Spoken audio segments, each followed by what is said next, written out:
The world has always loved its treasures. The first man to dig into the earth and find a glimmering stone must have believed he had touched a fragment of the divine, and perhaps in a way he had. For beauty is not evil, but what man does with it often is. We were never condemned for seeing glory in creation. We were condemned for mistaking it for the Creator. Every stone that shines, every gem that glows, every jewel that catches the light carries a question written into it. Will you see through it, or will you stop at its surface? The earth hides its miracles in the dark, and man, unable to resist, descends into the shadows to find them.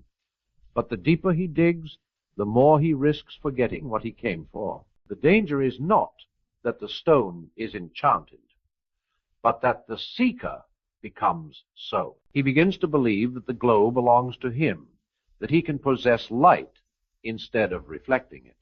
And this is how greed was born, not from the hunger for beauty, but from the desire to control it. The 5 great jewel houses of this age, those that drape the world in radiance and promise immortality in the form of ornament, have learned the language of enchantment better than any sorcerer of myth. They do not sell metal or stone.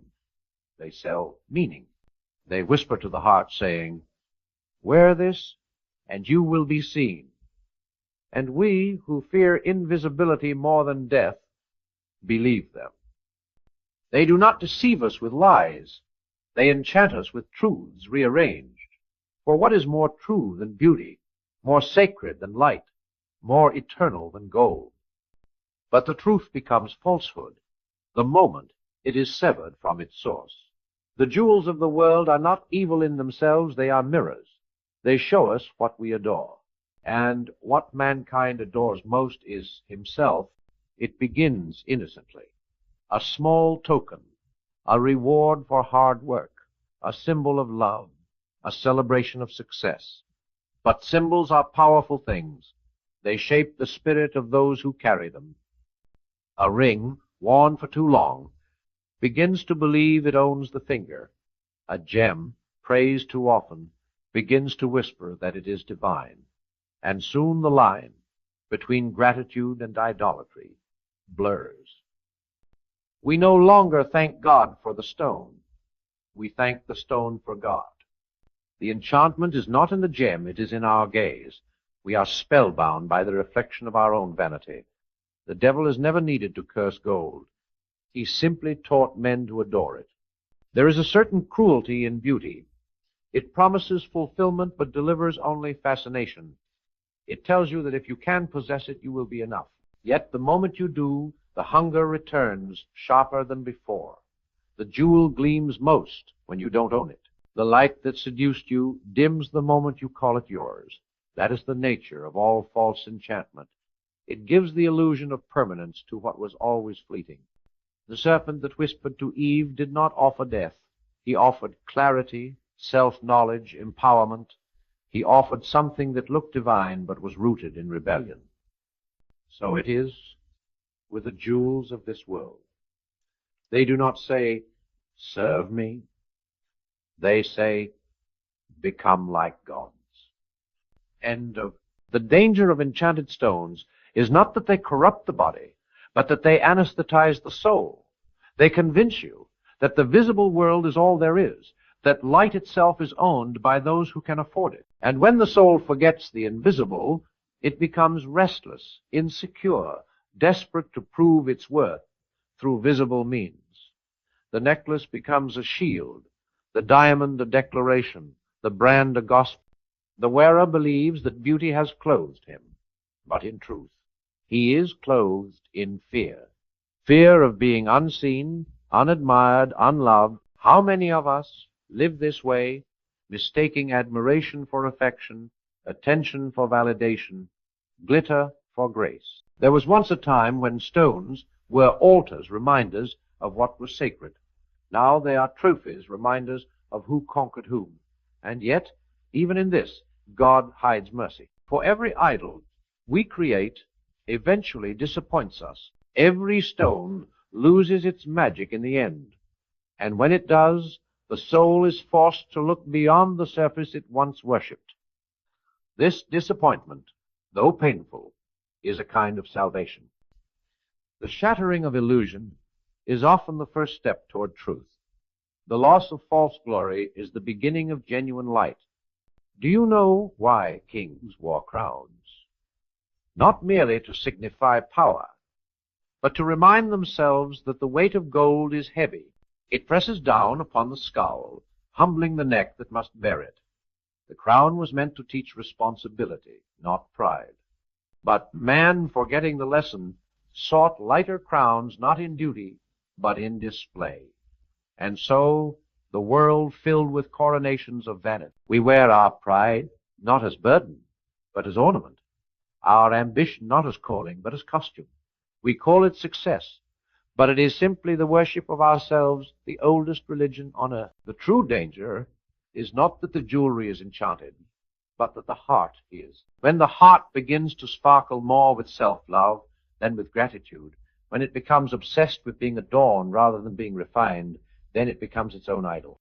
The ancient prophets warned against carved images, but they could not have imagined our mirrors, our screens filled with faces praying for validation.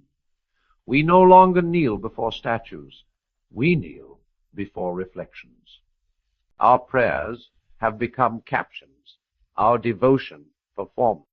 And yet the divine still waits, patient as ever, behind the veil of our vanity, whispering, "You are not what you wear. You are what you love." The soul is not impressed by emeralds or rubies. It glows with only one light, that of truth. And truth cannot be polished or purchased. It must be lived. It is forged, not in minds, but in moments in forgiveness, in sacrifice, in humility. The most radiant gems of heaven are not mined from the earth, but born in the heart that refuses to betray itself. Faithfulness under pressure, love that outlasts pain, courage that speaks softly. These are the true stones of the Spirit. They carry no curse because they carry no price. The great paradox is this: the world adorns itself to feel valuable, while heaven strips away to reveal value. The world polishes, heaven purifies. The world decorates, heaven sanctifies. One adds more. The other removes until only the essential remains. And what remains when all adornment is gone is what you really are, a soul naked before eternity. That moment, though terrifying, is freedom itself. For when you no longer hide behind gold, you can finally shine with grace. C.S. Lewis once wrote that every temptation is a distorted echo of a true desire. The desire for beauty is not evil, it is holy. But when beauty ceases to point to God and points only to us, it becomes poison. The jewel is only a tragedy when it becomes the goal instead of the symbol. In its purest form, it reminds us of divine craftsmanship, of how something raw, hidden, and buried can become luminous through time, pressure, and patience. But when we seek only the shine, we skip the transformation. We want the polish without the process, the glory without the grind, the crown without the cross. That is why the age of enchantment has become the age of emptiness. Every time you choose meaning over appearance, you reclaim your soul. Every time you resist the urge to display what should remain sacred, you break the spell. Every time you love without expecting reward, you undo the curse. The enchanted stones lose their power when faced with authenticity, because authenticity has its own light one that cannot be counterfeited. So do not despise beauty, but see through it. Do not fear wealth, but master it. Do not worship the gift, but remember the giver. The world will always try to sell you stones, promises of immortality, relevance, and validation. But the only gem worth wearing is the one that forms within, under the pressure of truth. The longer it forms, the deeper it glows. And when the world demands to see what adorns you, you will not point to gold or diamonds, but to peace, to purpose, to love that no corruption can touch. In the end, The enchanted stones of the earth will crumble back into dust, but the soul that has learned to see God in every shimmer, and never mistake the shimmer for God, that soul will shine forever. For it has found the one treasure that cannot be mined, bought, or lost, the light that no darkness can extinguish. The enchantment of the world grows subtler with each generation. Once men bowed before idols carved from wood and stone. Now they bow before symbols carved from meaning a brand name, a reputation, an image carefully polished for admiration. The jewelry we wear today is not only metal, it is metaphor. It is the visible manifestation of the invisible hunger that haunts us, the need to be seen, to be chosen, to be significant. And so, these stones we call enchanted are not cursed by demons, but by our own confusion. We have forgotten that to be loved and to be admired are not the same thing. Love sees through you. Admiration stares at you. Love calls you home. Admiration keeps you performing. The modern man is a performer dressed in mirrors. He has mistaken reflection for identity. He no longer asks, "Who am I?" but rather, "How do I appear?" Every necklace, every gemstone, every sparkle on the wrist becomes a line in the script of self-presentation. We adorn ourselves not to express who we are, but to distract from who we are not. And this is the silent tragedy of our age, that we have traded being known for, being noticed. Even our spirituality has not escaped the enchantment. We speak of energy, of vibrations, of manifestation, as if the divine were another marketplace to bargain with. We are willing to believe in anything that promises power without surrender. We wear crosses, crystals, sigils, and charms, not as reminders of humility, but as tools of control. We want blessings without obedience, healing without repentance, miracles without transformation. The enchanted stones become our intermediaries, pretty lies we can hold in our hands to avoid facing the truth we fear in our hearts. But the true sacred stone is not something you buy, it is something you become. The jewel of the Spirit is formed under pressure, under trial, loss, failure, and forgiveness. It is shaped not by hands, but by surrender. You cannot polish it, you can only protect it, you cannot display it, you can only live it. It shines quietly through character, through kindness, through endurance. The one who possesses it does not flaunt it, because real radiance does not compete with the light. C.S. Lewis once said that humility is not thinking less of yourself, but thinking of yourself less. The soul, once humbled, begins to see clearly again. The fog of enchantment lifts, and beauty is restored to its rightful throne, not as an idol, but as an echo of God. The gem that once enslaved your imagination becomes a reminder of his craftsmanship. You begin to see that the same God who hides diamonds in the earth hides greatness in the soul, and both are revealed through pressure.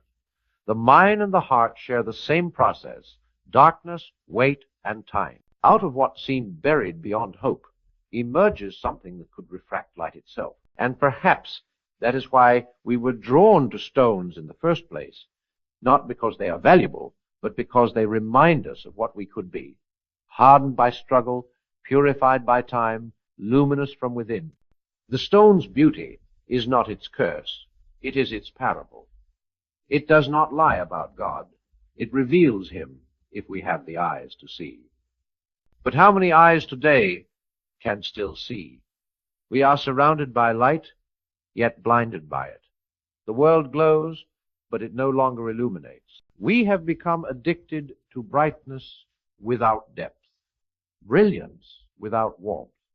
We scroll through lives that shimmer but do not shine, and call it enlightenment. We have mistaken the reflection of light for the presence of it, and so the soul grows dim starving not from lack of beauty, but from beauty without meaning. You cannot cure darkness by collecting lamps. You must ignite a flame within. The greatest mistake of our civilization is thinking that illumination comes from outside. The saints, the mystics, the poets, they all knew otherwise. They did not chase stars, they became them. Their light was not borrowed, but born. It came from the slow, unseen alchemy of surrender, from learning to be still enough that truth could settle, to be silent enough that love could speak, to be empty enough that grace could fill. The enchanted stones may promise protection, but what they really offer is distraction. They cannot shield you from sorrow, because sorrow is sacred. They cannot remove fear, because fear is the forge where courage is made. They cannot bring peace, because peace is not the absence of turmoil, it is the presence of trust. And no talisman can create trust, only truth can. If you must wear something, wear remembrance.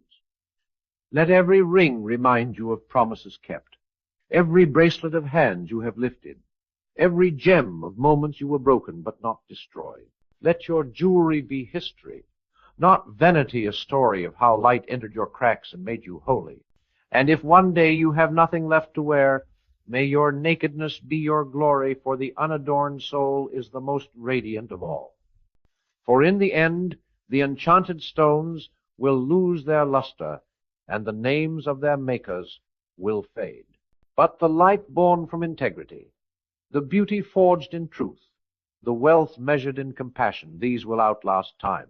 When the final jewel of this earth turns to dust, the divine will still be searching, not for gold or silver, but for souls that learn to shine without them. And in that eternal searchlight may you be found, not polished, not perfect, but real, a living stone in the architecture of the infinite. And if there is one thing the soul learns, after wandering through all the glitter and glare of the world, it is that there is no gem more radiant than an honest heart. The enchanted stones, however finely cut, eventually fall silent. Their light fades because it never belonged to them in the first place. They were merely borrowing brilliance from the sun, just as we borrow breath from eternity. Every diamond that dazzles, every sapphire that sings of oceans, every emerald that mirrors spring, they are echoes, not origin. The tragedy is not that we admire them, but that we forget to trace the echo back to its source. When the world was young, beauty existed only as revelation, not possession. To see it was to worship. To touch it was to tremble. But somewhere along the way, we lost that reverence. We turned beauty into a transaction, mystery into merchandise. And the moment something holy becomes profitable, it begins to die. The same is true of the human heart. When it starts seeking worth in applause or currency, the pulse of wonder slows. The light dims, not because the soul is weak, but because it was never designed to survive off imitation light. Think of the way light touches water, effortless, fluid, never clinging. It illuminates, but never owns. That is how divine beauty behaves. It moves through, never settles upon. But human greed tries to cage what was meant to flow. We trap the light inside stone, hang it around our necks, call it ours, and yet, when night falls, the stone sits cold against our skin. Lifeless without the Sunday, the lesson is simple. Nothing that depends on borrowed light can satisfy the soul that was born of eternal flame. You will find, if you listen deeply enough, that every glittering thing eventually asks you the same question: who are you when I no longer shine for you? And that question will divide the seekers from the worshippers. The seeker will move on to the next illusion, hungry for another spark. The worshipper, the one who truly sees, will close his eyes and realize that the light was within him all along. That realization is not small. It is the death of vanity and the birth of vision. There is a moment in every life when the enchantment breaks. It may happen in loss, in silence, in solitude, when everything you thought you needed slips through your fingers like dust. In that emptiness, you discover what cannot be lost. It is then that the true stone appears, not on your hand, but in your chest, heavy with wisdom, bright with mercy. That is the cornerstone of your rebirth, the gem that heaven polishes through suffering until it reflects only love. The great irony is that the more we strip away, the more radiant we become. Gold cannot add to the light of a sunrise. Diamonds cannot compete with a clear conscience. Silver cannot outshine sincerity. The only jewelry worth keeping is the one no thief can touch: the crown of character, the ring of resolve, the bracelet of forgiveness. They may not sparkle under chandeliers, but they shimmer in the dark places of the world, where God still walks unseen. Look at the saints and the sages. They wore no ornaments, yet history still bows before their glow. Their wealth was invisible, but it fed generations. Their words were not engraved in gold, yet they have outlasted empires. They did not chase luxury, they carried eternity in their breath. And perhaps that is the secret we were meant to remember, that you were never called to decorate yourself with glory, but to become a vessel of it. The universe does not need your shine, it needs your reflection. The enchanted stones of the earth are not evil, they are invitations. They whisper, "Find in me what you have lost in yourself." But the wise know that the invitation is not to worship the stone, but to understand its language, to recognize that its brilliance is borrowed, its permanence an illusion.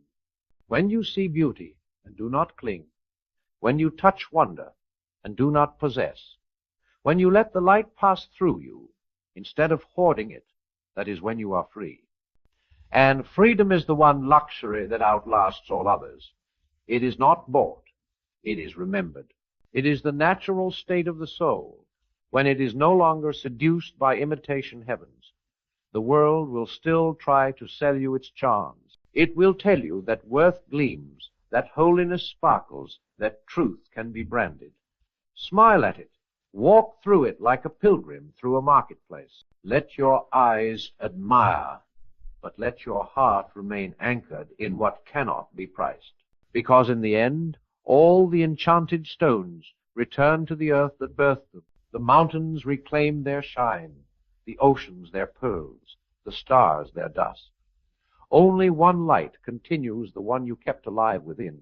And when your body too returns to dust, that light will rise unburdened, recognized not by its brilliance but by its warmth. Then the Maker will look upon you, not at what you wore, but at what you became, and say, "You are the jewel I buried in the world. You endured the pressure. You learned to refract love. You did not confuse the glow for the source." And in that gaze, all enchantments will end, for the only magic that remains will be truth itself. That is the final revelation. The stones were never enchanted, you were, and the spell was love all along. And so the story continues, not as myth, not as metaphor, but as the slow awakening of something ancient in you, the remembering of your first light. You begin to realize that the fascination with jewels, with their gleam and their promise, was never about possession. It was about recognition. You were drawn to them because, at some deep and unspoken level, they resembled you. You too were hidden once, buried in darkness, pressed by time, shaped by invisible hands. You too were meant to shine, not from polish, but from purity. Every stone is a prophecy written in mineral form. What endures pressure without losing beauty becomes a mirror of the divine. And yet how easy it is to forget that the same pressure that forms diamonds can also destroy them if they are not yet ready. The world hurries you, seduces you with shortcuts, whispers that perfection can be purchased, that holiness can be simulated, that peace can be marketed. It shows you rings and necklaces, awards and titles, followers and fame, each one glistening with the same promise. Wear me, and you will be complete. But no stone, no symbol, no admiration can substitute the sacred process of becoming. You cannot outsource the alchemy of the soul. The enchanted stones gleam in the display windows of the world, and we walk past them believing they are the treasure. But the real treasure is the hunger that awakens when you look at them, the yearning for beauty that cannot be owned. That hunger, if you let it lead you, will not end at the counter of luxury. It will end at the threshold of heaven, because desire itself, purified by truth, becomes prayer. It is the bridge between what you think you want and what your soul actually longs for. And what your soul longs for is not gold, not glory, but grace. Grace is the only element not for sale. It arrives unannounced, unearned, unpolished. It visits the poor and the proud alike, but only stays with the humble. It will not live in a heart crowded with glitter, but it will turn a single tear into a diamond of compassion. Grace cannot be displayed, yet everyone who meets it feels its light. That is the ultimate reversal of enchantment. When you stop chasing brilliance and start becoming a source of it, you will know you are changing when silence no longer scares you, when simplicity begins to taste like freedom, when giving feels richer than receiving. These are the first signs that the spell is breaking. The world will call you strange for walking away from its charms, but strangeness is the first step toward sanctity. Do not expect applause. The path of truth rarely passes through crowds. It winds quietly through the unseen corners of your conscience, asking you to choose again and again between comfort and clarity. But the reward is unlike anything the earth can offer. You will find yourself unburdened, breathing deeper, seeing beauty where others see nothing. A drop of rain will look like a gem. A kind word will feel like a crown. A sunrise will be more magnificent than any display case in the world. For the soul that sees truth needs no decoration. It radiates from within, turning every ordinary thing into a sacrifice. And when you meet others still under the spell, those still measuring their worth in carats, and followers, do not judge them. Remember how long it took for your own chains to fall. Speak softly. Be light, not lecture. For no one escapes illusion by being condemned. They escape when they encounter something real enough to make illusion lose its flavor. Be that reality. Be the presence that makes pride uncomfortable and humility possible. Be the quiet proof that peace exists without polish. One day, the world as we know it will end not with violence, but with silence. The marketplaces will close, the lights will dim, the stones will rest in the earth again. And in that eternal twilight, only the souls who learn to love beyond luxury will still shine. They will be the true constellations scattered across eternity, each reflecting the light of the one who never sold his glory, but gave it freely. So if you must collect something, collect moments of mercy. If you must wear something, wear truth. If you must display something, display kindness. These are the jewels that never dull, the treasures that follow you beyond the grave. They are the only adornments that will fit in heaven. You were born for more than brilliance. You were born for light. Brilliance fades when the lamps go out, but light survives the night. And as long as you remember that, the world may sparkle around you, but it will never seduce you again. For the spell is broken, and the soul that sees through the glitter knows the difference between gold and glory. And so you walk on, not as the buyer or the seller, not as the admirer or the cynic, but as the witness. The world remains enchanted, but you are no longer enchanted by it. You have seen where the true treasure lies, not in the stones of the earth, but in the heart refined by heaven. And as the journey of the soul unfolds towards its quiet horizon, you come to see that every glittering temptation that once blinded you was only a reflection of something greater, a distorted echo of divine longing. You begin to understand that what you sought in the shine of jewels was never wealth, never prestige, never admiration. It was belonging. It was the desire to return to the brilliance you came from, to the radiance of meaning that existed before the world taught you to measure yourself by what could be counted. The world tells you to decorate yourself so that others may see you. Heaven whispers for you to empty yourself so that God may dwell in you. And the whisper wins slowly. You start to notice that the more you let go, the lighter you become. You give without calculation, and somehow your hands never feel empty. You love without conditions, and the love multiplies instead of diminishes. You forgive, and your wounds become windows. That is how the true alchemy works.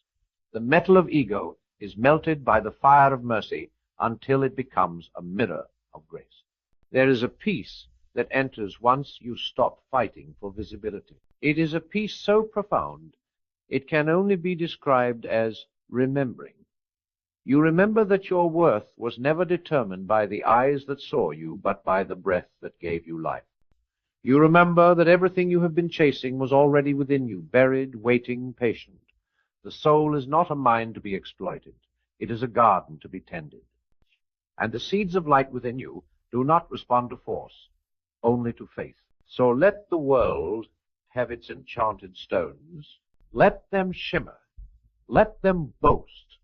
Let them burn with a fever of scarcity. You have found abundance elsewhere in the sunrise that asks for no applause, in the silence that no noise can imitate, in the humility that makes you invisible to men but radiant to heaven. The truly rich are those who have learned how to live without envy, for envy is the shadow cast by ignorance, and ignorance is simply the refusal to see yourself as you are. The enchanted stones still sparkle in the windows, and you still admire them, but now the admiration is holy. You no longer want to possess, you want to praise. You no longer crave ownership, you crave understanding, and that shift changes everything. You can walk through the same world without being devoured by it. You can look upon its beauty without losing your soul to its glitter. For once you see through the illusion, you are no longer its prisoner. You start to notice how every gem, every ruby, every diamond, every amethyst is really a sermon in silence. The ruby burns like love that endures suffering. The diamond, pure and unyielding, mirrors the strength of truth. The emerald, with its green breath, speaks of rebirth. The amethyst, the stone of sobriety, whispers of clarity amid confusion. And suddenly, you realize that the earth has been preaching all along. You simply weren't listening. The stones were not enchanted. They were teachers. Their language was purity. Their gospel was endurance. Their miracle was patience.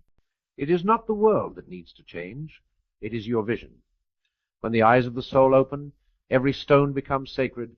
Every shadow reveals light. You begin to see God not just in Scripture, but in symmetry, not just in churches, but in creation. The boundary between sacred and secular dissolves, and you stand in awe of the truth that everything was always holy. It was not the earth that was cursed.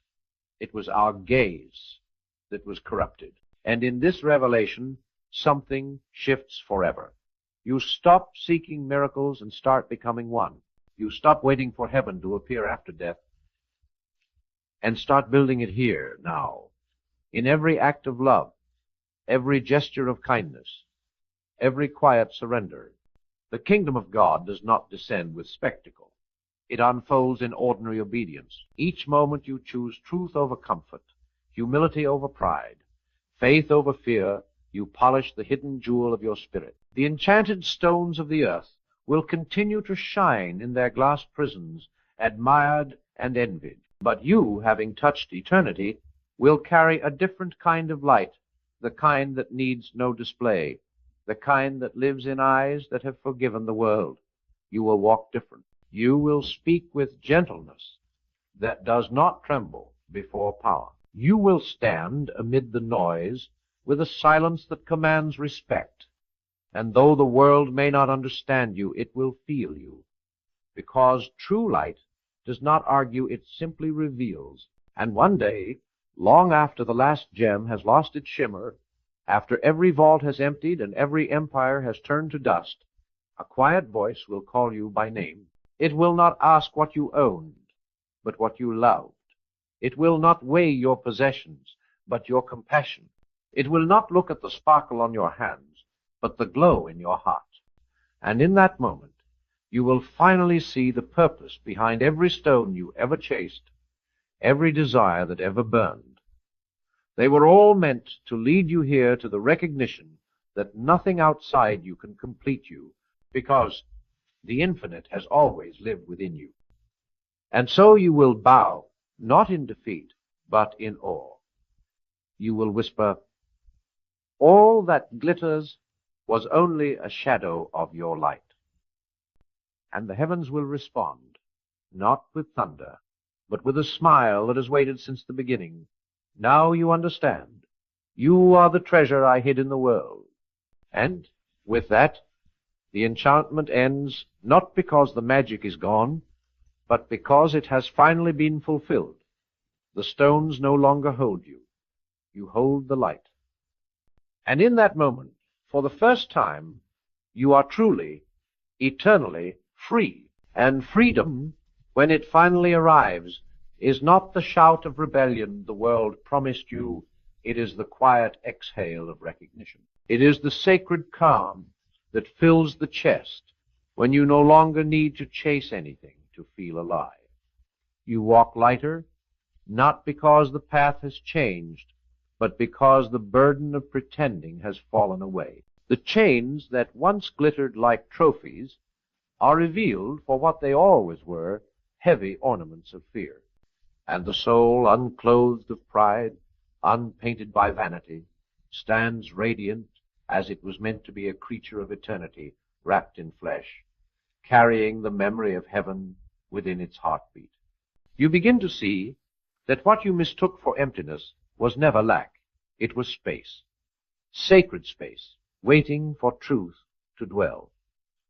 The quieter the heart becomes, the more it begins to hear. The more it lets go, the more it begins to receive. And what it receives is not applause or admiration, but understanding that all things, when seen through the eyes of love, belong to God.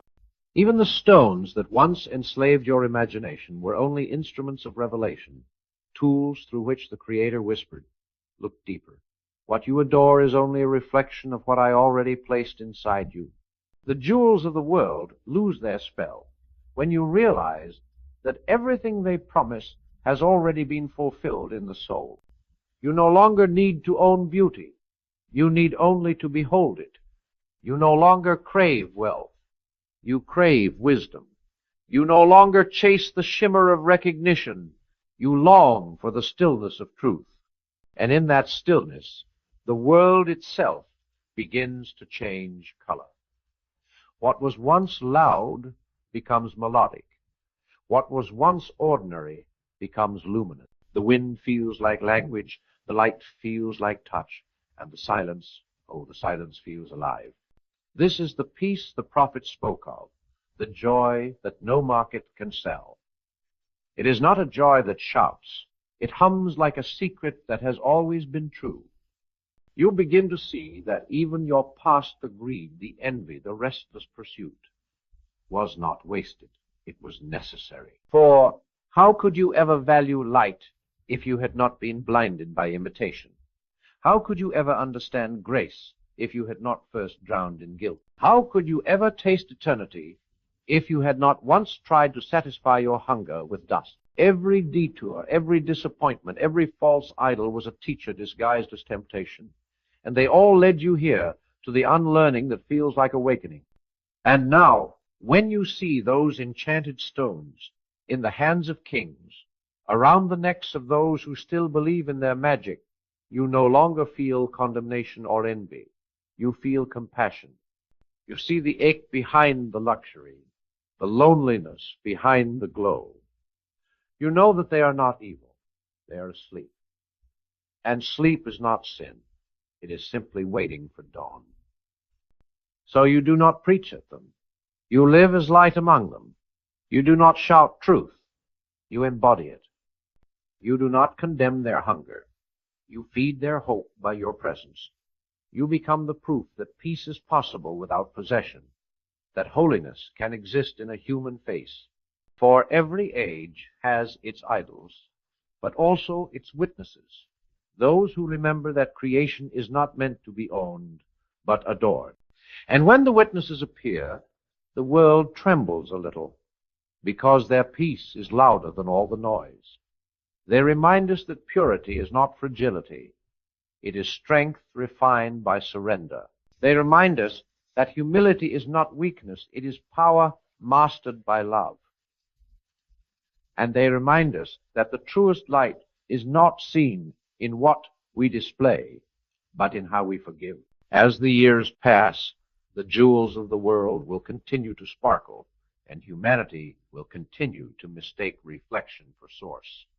Yet, quietly, in every generation, there will be souls who see, who look through the shimmer, and recognize eternity shining back.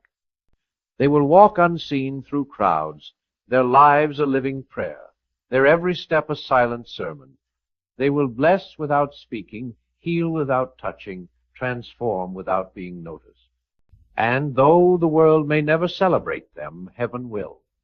For they are the true bearers of light, not the ones who glitter, but the ones who glow. And when the final chapter of the world is written, when all the treasures of earth lie still, when the sun itself fades, and the stars return to their Maker, there will remain only those lights that were never borrowed, the souls who learned to love.